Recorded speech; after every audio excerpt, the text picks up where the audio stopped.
Good morning बच्चों। वास्तविक संख्या के चैप्टर में आज हम प्रश्नावली 1.2 की दूसरी सवाल डिस्कस करने चल रहे हैं। प्रश्न आपके सामने मौजूद है। पूर्णांकों के निम्नलिखित युग्मों के एचसीएफ और एलसीएम ज्ञात कीजिए तथा इसकी जांच कीजिए कि दो संख्याओं का गुणनफल बराबर एचसीएफ इंटू एलसीएम। यहाँ पर एचसीएफ का मतलब महत्तम समापवर्तक तथा एलसीएम का मतलब लघुत्तम समापवर्तक। पिछले वीडियो में इसकी बात हो चुकी है। आइए थोड़ी सी चर्चा और कर लेते हैं इसके बारे में।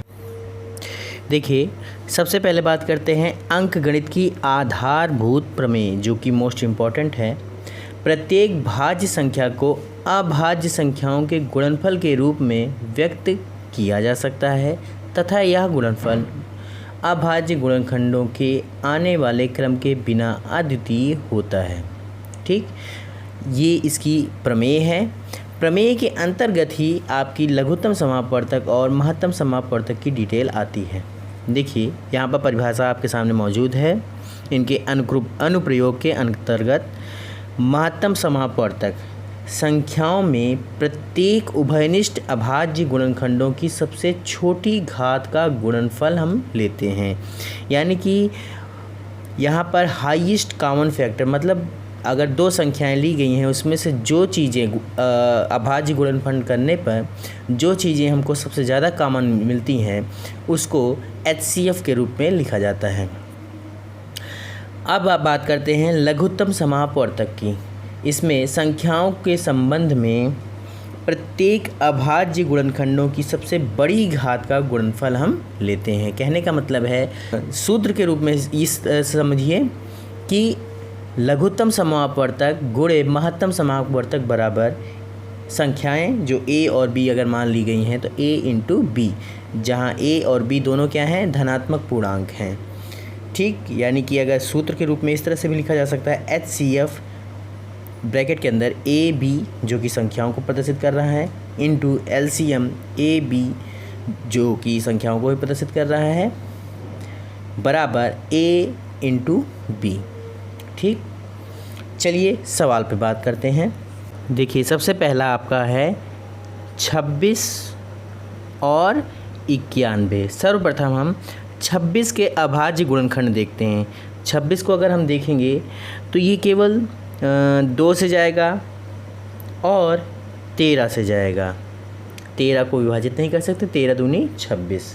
ठीक है, और अगर 91 के अभाज्य गुणनखंड हम प्राप्त करते हैं तो इसका क्या मान हो जाएगा आपका, ये 7 बार जाएगा और 13 बार। कहने का मतलब है 13 जो कि अविभाज्य है और यहाँ पर भी 13 है, अविभाज्य है। 2 7। अब इसको न्यूनतम रूप से अगर देखा जाए तो इसके अलावा इसका अभाज्य गुणनखंड नहीं हो सकता। अब इस प्रश्न में देखिए, यहाँ पर आपको दिखाई दे रहा है कि इन दोनों संख्याओं में ये जो आपका दिखाई दे रहा है 13, ये आपका क्या है, दोनों संख्याओं में मौजूद है। अतः इनका एचसीएफ जो उभयनिष्ठ गुणनखंड प्राप्त हो रहा है वो आपका 13 है, जिसको हम क्या कहते हैं, एचसीएफ। समझ में आ गया होगा। अब देखते हैं एलसीएम इसका क्या होगा। देखिए, अगर एलसीएम की बात की जाए तो यहाँ पर जो एचसीएफ आपको प्राप्त होता है उसको हम एक बार लिखते हैं और जो संख्याएं हमारी बच रही हैं उसको भी हम लिख देते हैं। देखिए, यहाँ पर 13 2 बार लिखा था, उसको हमने एचसीएफ लिख लिया और जो संख्याएं बच रही हैं उनको भी हमने लिख दिया। तो ये क्या हो जाएगा, 13 दूनी 26 और 26 गुणे 7 अगर करेंगे तो 182 आपको प्राप्त हो रहा है। ठीक है, अभी अभी सूत्र की बात की गई थी। सूत्र में क्या था, एचसीएफ इंटू एलसीएम बराबर a इंटू बी। ये सूत्र भी है और जो कि आपके प्रश्न में यहाँ पर दिखाया गया है, दो संख्याओं का गुणनफल बराबर एचसीएफ इंटू एलसीएम, जो कि हमको सत्यता की जांच इसकी करनी है। तो ये कैसे हो जाएगा आपका, ध्यान रखिएगा, एलसीएम का सूत्र होता है आपका a into B upon HCF. ठीक है, वही चीज़ मैंने यहाँ पर आपको आसान तरीक़ों से बता दी है। बाकी सूत्र के रूप में रखेंगे तब भी आपका यही आएगा और चाहे डायरेक्ट आप करना चाहें इस तरह से आ जाएगा। तो अब इसमें देखते हैं हम, एचसीएफ आपका कितना आया है, 13 और एलसीएम कितना आया है आपका 182। तो अगर इसका गुणा करेंगे हम तो इसका आ जाएगा 13 दूनी 26 की 6 और सॉल्व करने पर आ जाएगा आपका 23,2366। ठीक है। अब अगर देखा जाए ये तो बात आ गई HCF की, ये तो आपका क्या था HCF था और ये क्या था आपका LCM, यानी कि राइट हैंड साइड तो आपका आ गया 2366। अब अगर दोनों संख्याओं को गुणा करेंगे 26 और 91, इनका गुणा करने पर कितना आ रहा है आपका, इनका गुणा करेंगे अगर आप देखेंगे तो इसका भी गुणनखंड 2366 आ रहा है। यानी कि अगर बायां पक्ष और दायां पक्ष आपके बराबर आ रहे हैं तो कहने का मतलब है उपरोक्त संख्या हमारी बराबर है। अगर ये प्रश्न आपके पेपर में भी आता है तो आप ध्यान रखिएगा, इस तरह से आप उत्तर की अपनी जांच अवश्य कर लेंगे ताकि आपको पूर्णतया संतुष्टि मिल जाए कि ये सवाल सही है अथवा गलत है। चलिए अगले टॉपिक पे बात करते हैं, यानी कि अगले क्वेश्चन पे 510 और 92। सबसे पहले हम 510 का अभाज्य गुणनखंड करेंगे। तो अगर 510 का अभाज्य गुणनखंड करेंगे, ये पहले 2 बार जाएगा, 255 आ जाएगा यहाँ पर, फिर लास्ट में 5 है तो कितनी बार जाएगा 3 बार, 3 8 24, एक बच्चा 3 5 15। अब 3 से नहीं जाएगा, ये 5 से जाएगा, कितना हो जाएगा आपका 5 एकम 5, 5 सत्ते 35, 17 अविभाज्य है यानी कि 17 एकम 17। कहने का मतलब है अगर 510 का अभाज्य गुणनखंड करेंगे तो हमको प्राप्त होगा 2 × 3 × 5 × 17। इसी प्रकार से 92 का अगर गुणनखंड करेंगे तो हमको क्या प्राप्त होगा, पहले 2 बार जाएगा 46, फिर 2 बार 23 और उसके बाद 23 आपका अविभाज्य संख्या है, 23 एकम 23। तो 92 का प्राप्त हो गया आपको 2 × 2 × 23। यहाँ पर क्या चीज़ें कॉमन हो रही हैं आपकी, देखिए 2, अगर 2 × 2 होता तो 2 बार कॉमन होता, यहाँ पर 1 बार है, इसका मतलब है उभयनिष्ठ गुणनखंड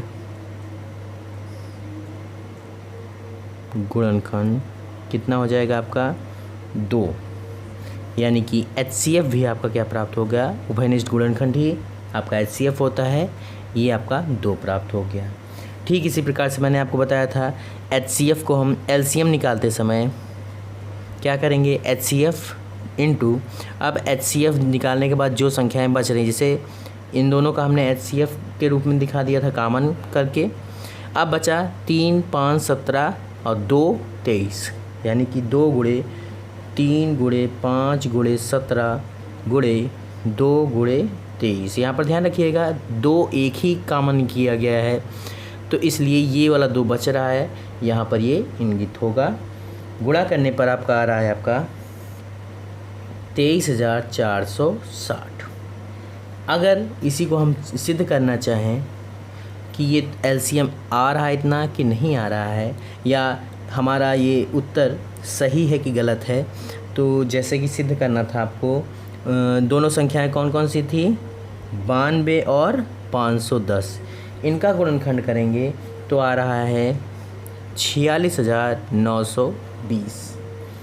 और अगर HCF और LCM का गुणा करेंगे तो इसका उत्तर आएगा आपका, HCF का मान है 2 और LCM का है 23,460, इसका गुणा करेंगे तब भी आपका आ रहा है 46,920। कहने का मतलब है ये दोनों संख्याएं बराबर हैं, अतः ये सिद्ध कर सकते हैं कि ये दोनों मान आपके बराबर हैं।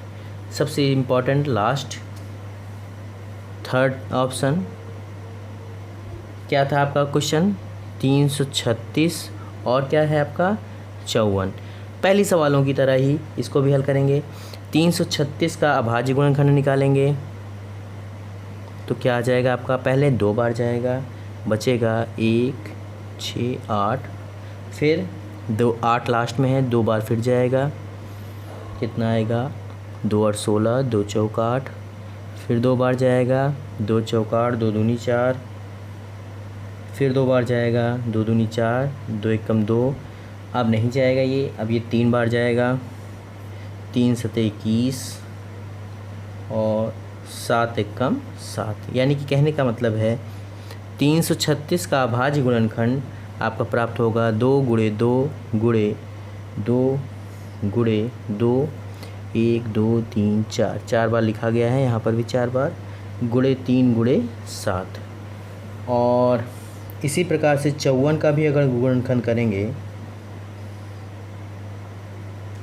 तो 2 कितना आ गया यहाँ पर 27, 2 बार नहीं जाएगा, 3 बार जाएगा, 3 9 27, 3 3 9 और 3 1 कम 3, तो 54 का आ जाएगा 2 गुणे 3 गुणे 3 गुणे 3।